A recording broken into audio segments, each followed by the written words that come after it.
بسم الله الرحمن الرحيم. السلام على احلى متابعين، يا رب تكونوا بخير. النهارده الفيديو بتاعي مفاجأة. مفاجأة ان احنا الحاجة دي بنجيبها بالفلوس، يعني كيلو من ده ب2000 جنيه، بجد ب2000 جنيه. انزلوا عند اي عطار واسألوا عليه. يعني العلبة دي اللي هي 5 جرام، لو وزنتوها هتلاقوها 5 جرام ب10 جنيه من عند اي عطار. الحاجة دي ما بتقدريش تستغني عنها في المعجنات، في الكحك، خصوصا كحك العيد. القرص ما تقدريش تستغني عنها. الحاجه دي انت بترميها حضرتك في الزباله، وانا كنت برميها في الزباله ما كنتش اعرف، لغايه ما عرفت ان هي بتطلع من ايه، وهنوريكم عشان تستنفعوا منها.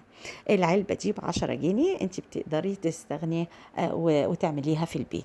انا عندي هنا جايبه الكراز بتاعي زي ما انتم شايفين كده، بنستخرجها من الكراز، جايبه طازه كده وبيلمع وجميل. طبعا الكراز ده بيتعمل حاجات كتير، بيتعمل مربى، بيتعمل كومبوت، بيتعمل في الجيلاتي، بيتعمل عصاير، اتحط في التورت. يعني انت بتستعمليه في حاجات كتيرة ممكن تستعمليها فيها.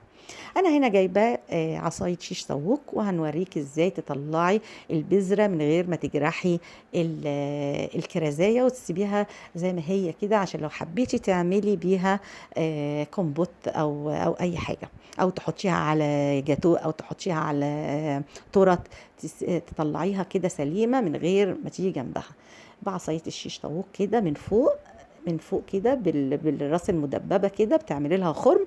ومن الناحيه التانية المبططه زي ما انت شايفه كده، هي بتبقى زي التفاحه. بتزقي كده البذرة بتاعتك، بتتزقي معاكي وبتطلع بمنتهى السهولة، وبتفضل الكرزاية زي ما هي مقفولة كده، شكلها الجميل. ممكن تستعمليها زي ما بقول لك مع جلاتي، مع تعملي كومبوت، تطلع سليمة كده وشكلها شيك ونضيفة. زي ما بقول لكم كده، البذرة دي عاملة زي البندقية الصغيرة كده، بتبقى خفيفة. بنطلع الكمية، طبعا دي مش الكمية اللي انا طلعتها، دي كانت تاني يوم كنت عاملة له حبة ناشفين كده اهو. انت بعد ما بتطلعيه بتغسليه في المصفى كويس جدا، وبتسيبيه في طبق كده ينشف لغايه الصبح. بعد ما ينشف من الميه بتاعته، تمسكي كيس بقى او مشمع او اي حاجه، وتكسري كده باي حاجه عندك، بكوبايه، بشاكوش كده بتاع اللحمه، بتاع اي حاجه.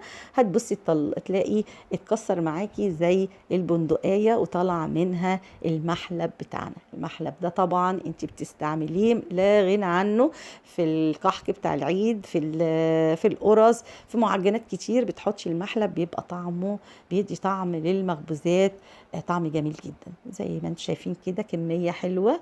زي ما بقول لكم، ممكن تستغني عن حاجات كتير ممكن تشتريها من بره وتعمليها في بيتك في منتهى السهولة. شايفين طلعها كمية. الكمية دي بتخليها لما تنشف كده في الهواء يوم ولا حاجة، وبعدين تحطيها في كيس، تحطيها في علبة زي دي، وتحطيها في التلاجة بتاعتك، تقعد بالسنة ما يجرالهاش حاجة. أهم حاجة تنشفيها في الهواء، تنشف خالص يوم أو يومين، وبعدين تحطيها في التلاجة بتاعتك.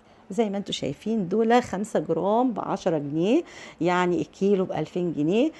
انت بتشتريه من بره، وفي نفس الوقت انت بترميه في الزباله بتاعتك. ليه؟ طب ترميه ليه؟ طب ما انت تعملي في البيت وحاجه نظيفه. وزي ما انت شايفه كده، ما اخدتش معايا وقت ولا مجهود.